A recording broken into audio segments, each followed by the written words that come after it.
পৃথিবীতে খুব কম মানুষই আছে যারা চকলেট ভালোবাসে না। জীবনে একটিবারের জন্য চকলেটের স্বাদ নেয়নি এমন মানুষ হয়তো খুঁজেই পাওয়া যাবে না। চকলেটের নাম শুনলেই জিভে পানি চলে আসে। গবেষণায় দেখা গেছে চকলেটে রয়েছে বিশেষ গুণ।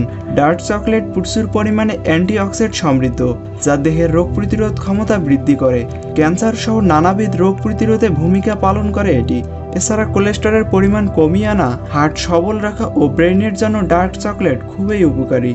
কিন্তু এই সুস্বাদু ডার্ক চকলেটের পেছনে রয়েছে একটি অন্ধকার তেতো জগৎ। পৃথিবীতে সবচেয়ে বেশি পরিমাণে কোকো উৎপাদিত হয় পশ্চিম আফ্রিকার দেশগুলোতে।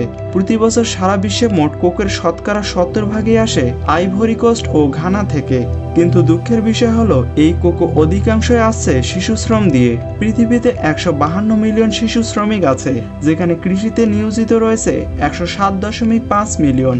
এর ভেতরে শুধুমাত্র আফ্রিকাতেই নিযুক্ত আছে 61 মিলিয়ন শিশু, যেখানে প্রায় 2.1 মিলিয়ন শিশু এই দুই দেশের কোকো ফার্মের ঝুঁকিপূর্ণ কাজে নিযুক্ত আছে। আন্তর্জাতিক শ্রম সংস্থার একটি রিপোর্ট থেকে জানা যায়, শতকরা 10% ঘানা ও 40% আইভরি কোস্টের শিশুরা কখনো স্কুলের চৌকাঠ পেরোয়নি। শিশুরা তাদের স্বপ্নভরা শৈশবকে আপনার আমার মুখে সুস্বাদু ডার্ক চকলেট তুলে দিতে বিসর্জন দিয়ে যাচ্ছে। প্রতিটি চকলেট দানার অন্তরালে লুকিয়ে আছে শিশুদের অফুটন্ত আর্তনাদ, কান্না ও অমানবিক নির্যাতিত জীবন। সেই সাথে আছে প্রতিটি জীবনের এক একটি তেতো গল্প।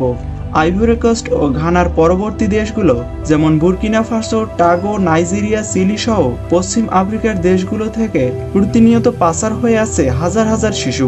দারিদ্র্যের নিম্ন সীমায় থাকা অঞ্চলগুলো থেকে খুব সহজে শিশুদেরকে পাচার করে বা অপহরণ করে নিয়ে আসা হয়।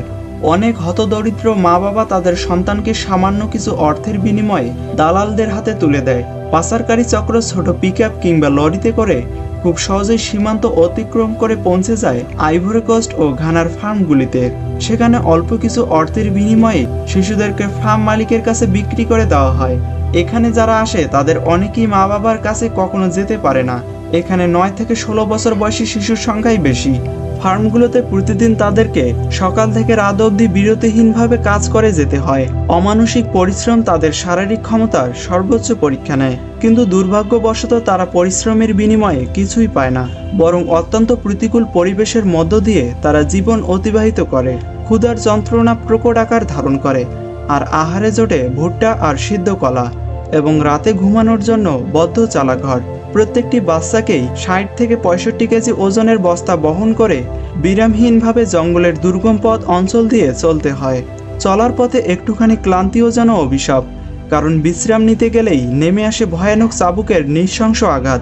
চর্মরোগ সকল বাচ্চার মাঝেই দেখা যায়। ধারালো ছুরি দিয়ে কাজ করতে গিয়ে অনেকেই শারীরিক আঘাতের শিকার হয়। খুবই বিপজ্জনক এই চাপাতি দিয়ে কাজ করতে গিয়ে অনেকেই গুরুতর আঘাতের শিকার হয়। সকল বাচ্চার শরীরেই চাপাতির জখমের দাগ পাওয়া যায়। সকাল থেকে তারা বিরামহীনভাবে কাজ করে যায়। একদল চাপাতি দিয়ে জঙ্গল পরিষ্কার করে, আর একদল গাছে চড়ে ধারালো চাপাতি দিয়ে কোকো পারে। এরপর কোকোগুলোকে বস্তায় ভরা হয় এবং সেই ভারী বস্তা জঙ্গলের মধ্য দিয়ে বহন করে নিয়ে আসতে হয়। কিছু কিছু বস্তা বাচ্চাদের থেকেও বড়। বস্তা নিয়ে তারা দ্রুত না হাঁটলেও তাদেরকে আঘাত করা হয়। এভাবে এক একটি দিন তারা পার করে। শারীরিক নির্যাতন ও আঘাত যেন তাদের নিত্যসঙ্গী। এখানে একবার আসলে আর বের হওয়ার কোনো সুযোগ নেই। পালাতে গিয়ে কোকো ফিল্ডার চারদিকে পাহারাদের হাতে পড়লে তাহলে নেমে আসে আরও ভয়ঙ্কর শাস্তি। অনেকে দুর্গম অঞ্চল থেকে কোকো সংগ্রহ করতে গিয়ে নিজেদের জীবনকে ঝুঁকিতে ফেলে দেয়। অনেক কিশোরী নিয়মিত ধর্ষিত হয় ফার্ম মালিক, কর্মী ও মজুরদের কাছে। আক্রান্ত হয় নানাবিধ যৌন রোগে।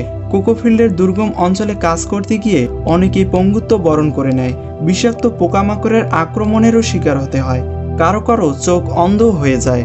আবার বিষাক্ত কীটনাশক বাচ্চাদের দ্বারা স্প্রে করানো হয় কোনো প্রকার শারীরিক নিরাপত্তামূলক ব্যবস্থা ছাড়াই। ফলে খুব সহজেই কীটনাশকের বিষক্রিয়া দ্বারা বাচ্চারা আক্রান্ত হচ্ছে। অনেক সময় এরকম দুর্বিষহ প্রতিবন্ধকতা কাটিয়ে উঠতে না পেরে রোগাক্রান্ত হয়ে নির্যাতনের শিকার হয়ে অনেকেই মৃত্যুবরণ করে। কিন্তু সেদিকে বিন্দুমাত্র কারো নজর নেই। মৃতদেহটা ঠাঁই পায় কোনো নর্দমা বা খালে, কিংবা চলে যায় কুকুরের পেটে। এসব অঞ্চলে শিশুদের ঝুঁকিপূর্ণ কাজ নিয়ে কোনো পদক্ষেপ যে গ্রহণ করা হয়নি এমনটা নয়।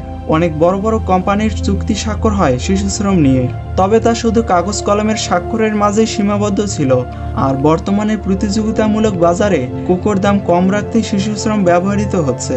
কারণ শিশুদের পরিশ্রমের কোনো মজুরি দেওয়ার প্রয়োজন হয় না। কিন্তু এই শিশু শ্রম নিয়ে সাংবাদিকরা কিছু রিপোর্ট করলে তা সকলের সামনে তুলে ধরতে গিয়েও ব্যর্থ হয়েছে। এজন্য অনেকেরই জীবন বিসর্জন দিতে হয়েছে। এই কোকো ফার্মের পেছনে সরকারের যে একটি বড় দুর্নীতি রয়েছে তা তুলে ধরার ফলে 2004 সালে হত্যা করা হয় আইভরি কোস্টের এক সাংবাদিককে এবং 2010 সালে এই কোকো ফার্মে অবস্থানরত শিশু শ্রম নিয়ে রিপোর্ট করার জন্য আইভরি কোস্ট সরকার 3টি সংবাদপত্র নিষিদ্ধ করে দেয়। এ থেকেই বোঝা যায় এই কোকো ফার্মের পেছনে দুর্নীতির অবস্থা। বিশ্ববিখ্যাত চকলেট কোম্পানির অধিকাংশ কোকো আসে এসব কোকো ফার্ম থেকে। আশার আলো এটাই যে ইন্টারন্যাশনাল কোকোয়া ইনিশিয়েটিভ ICI শিশু শ্রম বন্ধে কাজ করছে এবং 2025 সালের মধ্যেই তারা শিশু শ্রম বন্ধে কাজ করার এই লক্ষ্যে এগিয়ে যাচ্ছে। এখন তা কতটুকু ফলপ্রসূ হবে এটাই দেখার পালা। আদৌ কি এই সকল দেশের শিশুরা তাদের শৈশবকে ফিরে পাবে, নাকি এভাবে দিনের পর দিন অমানবিক নির্যাতনের শিকার হয়ে আপনার আমার মুখে ডার্ক চকলেট পৌঁছে দেওয়ার পিছনে নিজেদের বিলিয়ে দেবে? আশ্চর্যের বিষয় হলো এখানে অধিকাংশ বাচ্চারাই জানে না আসলে এই চকলেটের স্বাদ কেমন। তাদের চোখে শুধুমাত্র একটি স্বাধীন জীবনের স্বপ্ন। এই বর্বর জীবন থেকে বেরিয়ে একটি সুন্দর সাবলীল জীবনের স্বপ্ন দেখে তারা।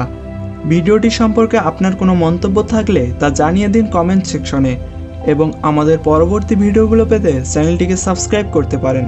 তো সবাই ভালো থাকবেন, সুস্থ থাকবেন। আল্লাহ হাফেজ।